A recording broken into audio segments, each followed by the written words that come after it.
Hi guys, Namaste. Today is preparing Telangana sarvapindi special. తీసుకోవాల్సిన పదార్థాలు బియ్య పిండి తగినంత, పల్లీలు, పచ్చిశనగపప్పు తగినంత తీసుకుని నానబెట్టుకోవాలి. తర్వాత ధనియాలు, జీలకర్ర, మిర్చి ఇవన్నీ ఆ పిండిలో కలుపుకోవాలి.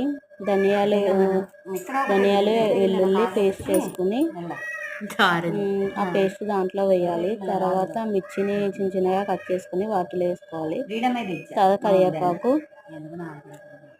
కరివేపాకు వేయాలి, కొత్తిమీర వేయాలి తగినంత. తర్వాత సాల్ట్, కారం, ఉప్పు తగినంత వేసుకోవాలి.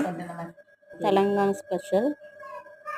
అదొక బౌల్లో తీసుకుని అది నూనె వేసుకుని అది సర్వ్ చేయాలి ఫుల్గా బౌల్